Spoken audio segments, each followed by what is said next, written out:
Stephanie White details next step in Caitlin Clark's development. Given that Stephanie White has been watching Caitlin Clark play since she was in 8th grade, initially when she was coaching at Vanderbilt and then as an ESPN commentator while Clark was in college, the Indiana Fever's newest head coach knows better than most about the type of generational talent Clark is. The opportunity to coach such talent is surely one reason why White was so eager to leave the Connecticut Sun in favor of the Fever. However, Clark is still just 22 years old and will continue to develop and hone her game, both on and off the court. And White alluded to one of these ways she can do so during a December 1st appearance on the Coaching You podcast. First and foremost, just talking basketball, White said when asked what her approach is to coaching a great player like Clark. Just having general basketball conversations about what she's watching, what she likes. What are some of her thoughts on not just what the Indiana Fever have done, but in the game of basketball in general?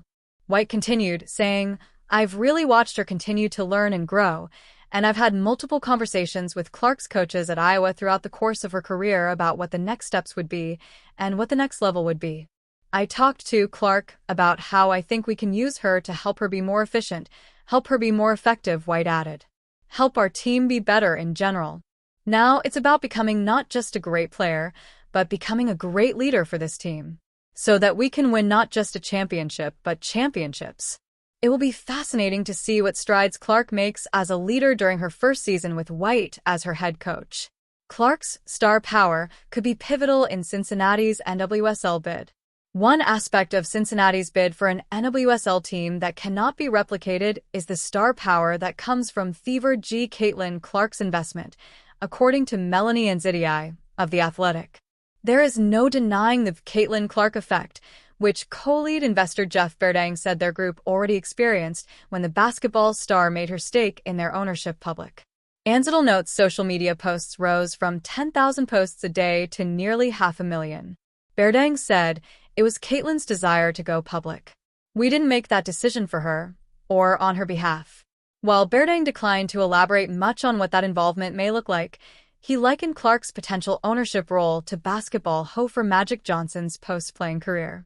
Berdang said, "I look at someone like Magic Johnson, who has not only been an iconic player but has since owned teams, has helped run teams, and really brings his business and playing acumen to what has been a very successful post-playing career. I'm not going to speak for Caitlin, but I believe she has a similar mindset." The Athletic, 12/3. USC star Juju Watkins on track to break Caitlin Clark's sophomore record. The basketball world already knew that USC guard Juju Watkins was a special talent prior to the start of the 2024-25 season.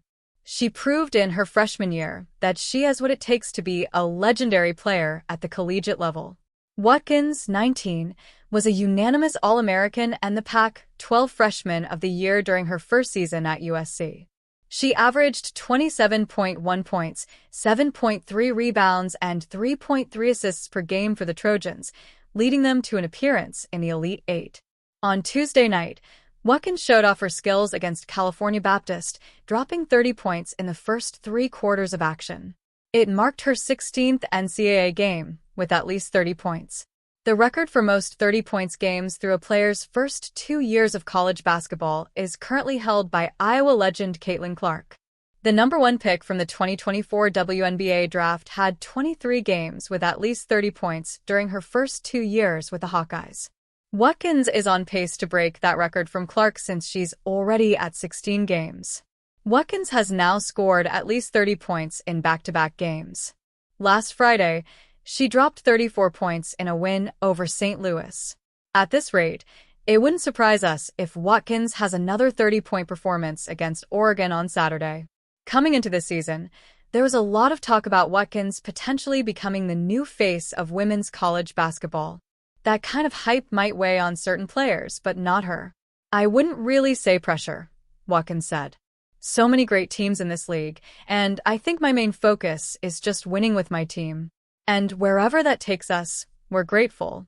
I'm grateful for this opportunity." Do you think Watkins can successfully become the next face of women's basketball? Team owner reveals Caitlin Clark's big decision amid $100 million move. Caitlin Clark has reached unprecedented heights in her basketball career after just 1 season in the WNBA. This also means that her earning potential has skyrocketed now that she's become one of the most prominent athletes in professional sports. At this point, the 22-year-old is putting her money to good use. It was recently reported that the Indiana Fever superstar has decided to join an ownership group that has made a bid to bring a National Women's Soccer League (NWSL) team to the city of Cincinnati. According to the report, the investment could reach up to $100 million for the expansion fee alone. The co-lead of this ambitious bid is Jeff Berding, who is the co-CEO of Major League Soccer (MLS) team FC Cincinnati. The 57-year-old recently spoke to The Athletic, and he revealed the big decision Clark made when she joined the bid, one that the WNBA All-Star came to on her own. It was Caitlin's desire to go public, Berding told The Athletic. We didn't make that decision for her, or on her behalf. She's very proud to be a part of this effort, and she's very competitive. Berding, who served on the Cincinnati City Council from 2005 to 2011, also went on to say that Clark is all in on this initiative and that she plans to play a significant role in the same. She wants to win and see this happen, Berding continued. She's 100 miles away with her Indianapolis-based WNBA team, and she's going to have a great opportunity to be involved in a meaningful way. It is worth noting, however, that the Cincinnati bid is far from guaranteed. Clark's group is still facing serious competition from groups from Cleveland, Philadelphia, and Denver, who all also want to bring an NWSL team to their respective cities. It goes without saying, though, that Cincinnati holds a considerable advantage by having one of the biggest names in sports on its side.